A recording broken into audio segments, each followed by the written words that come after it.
Today's video is going to be on just finding X and Y intercepts.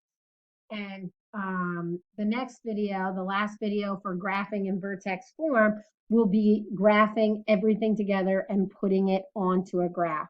So today we are just focusing on X intercepts and Y intercepts. And I'm going to bring you to the graph to see what that is.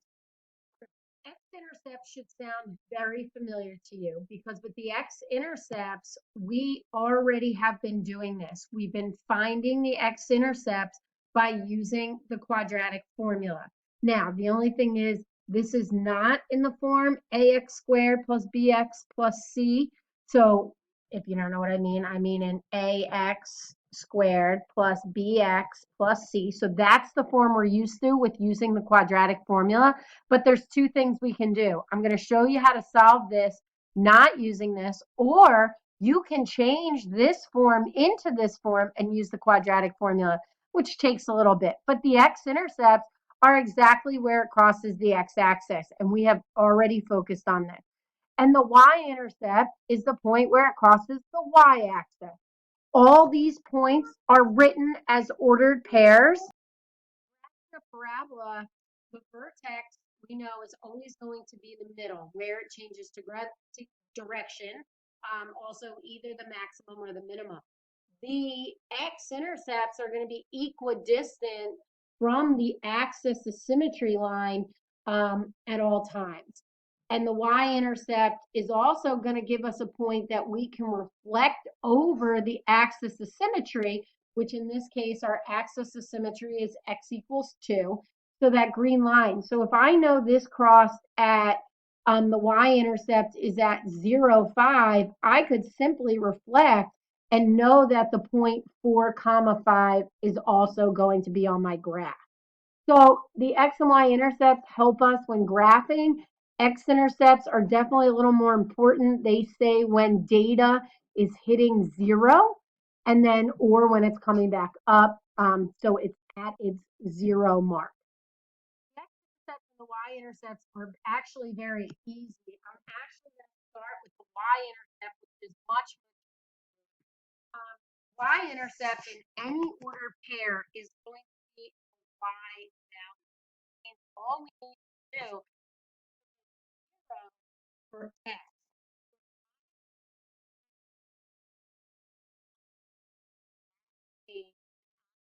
is 0 wherever there's an x. So in this case, I'm going to get 4 squared minus 3. I'm going to get 16 minus 3, and y is 13. The only thing I want you to remember is if I am asking for an intercept, I'm asking where it crosses on a graph, which means we should put it as an ordered pair. So 0, 13. The x-intercept is the same concept. I want value of x to remain. So now I'm 0 for y. And when we do this, I think it's easier if we just kind of solve for x. So here, I'm going to add 3. I get 3 equals plus 4 squared. And now, if you remember, we did radical equations squared. We have to square root both sides. That's just something you have to remember.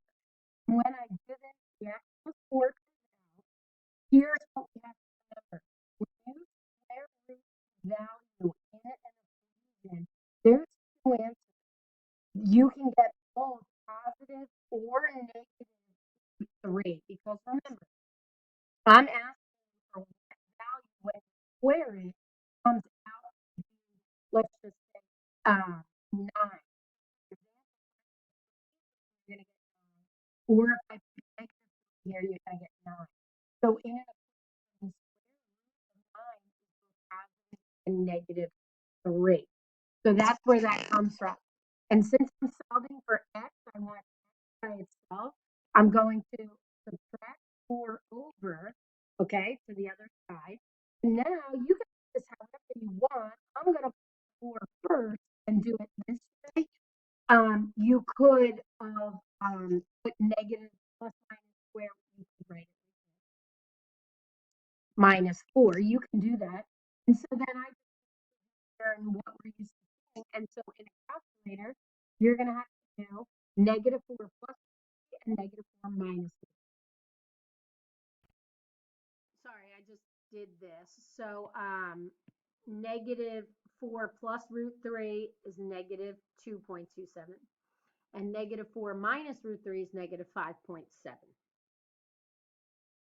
So then what I was saying is if I was to graph this, I would put -2.3 around here and -5.7 here. If this was 2, 3, 4, 5. Oh, 1, 2, 3, 4, 5. Sorry, this one would be almost here. And then you would have a graph that goes like that. Okay. So let's look at another example together for sure. All right, our y-intercept is definitely going to be the easiest. And what I want you to try to remember about a y-intercept is a y-intercept keeps the value of y in, and you're trying to, and therefore you're substituting 0 for x. So if I want the y value, I keep y, I get rid of x. And that's what you just kind of have to remember to yourself. At this point, I get y equals, you want to be careful that negative's outside the parenthesis. So then you could either put that in a calculator or hopefully you know it's -4 because that's outside the parentheses plus 2 and y is -2. Again, let's get in the habit of writing it as an ordered pair. So y-intercept, very, very easy. Let's look at the x-intercept. X-intercept is when we put in 0 for y. So 0, negative, negative side, we're going to have to deal with that plus 2. So if I do it this way, first thing I'm going to do is take over this minus 2, right? So I get 2 negative x plus 2 squared. Well, before I got rid of my radical, I got rid of whatever was here. Well, in theory, it's -1. So what I'm going to do is divide by -1. Okay, you have to pay attention when there's a number here, and you have to get rid of it before taking the square root. So that's going to give me a +2, and now I have x plus 2 squared. And now I know I'm going to take a square root because that's all that's left. So the only thing left here is to take the square root. So I do that. I get x plus 2 equals the square root of 2. But the other part you have to remember is that there's two answers here. When I take a square root in an equation, there's two answers. So now I'm going to subtract that 2 over.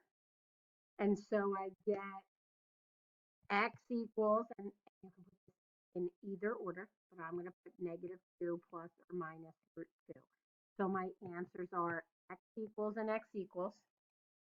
I'm going to do -2 plus square root of 2, and my answer is negative point. I'm just going to round this to 6, and I'm going to do -2 minus root 2, and my answer is -3.4.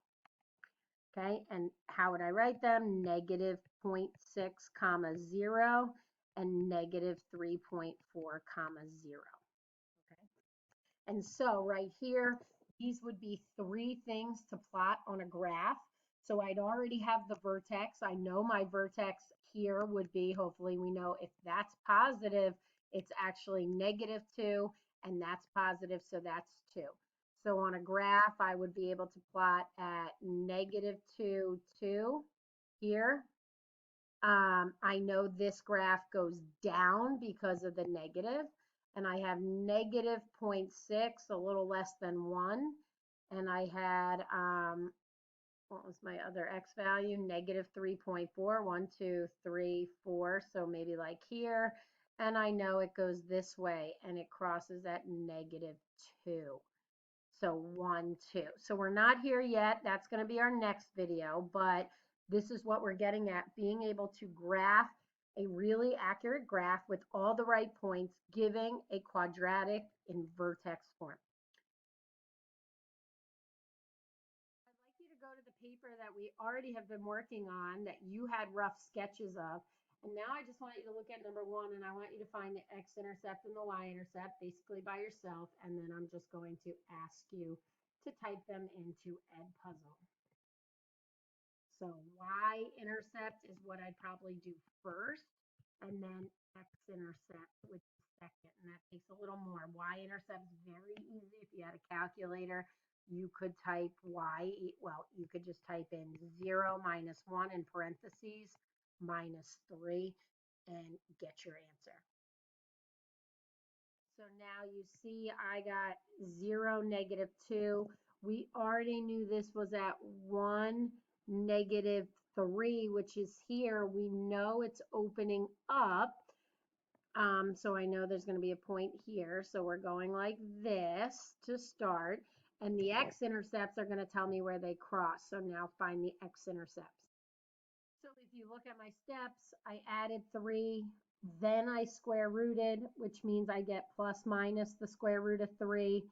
I added over the 1, I put it in front, so I got 1 plus root 3, that's 2.7, and 1 minus, which is negative 0.7. So when I come here, I know it should cross almost at 3, and negative 0.7 is here, and that's what would finish my graph. So you already should have rough sketched. So now you can just double check your rough sketch and see if you were pretty close. If not, that's what you want to try for the rest of the paper.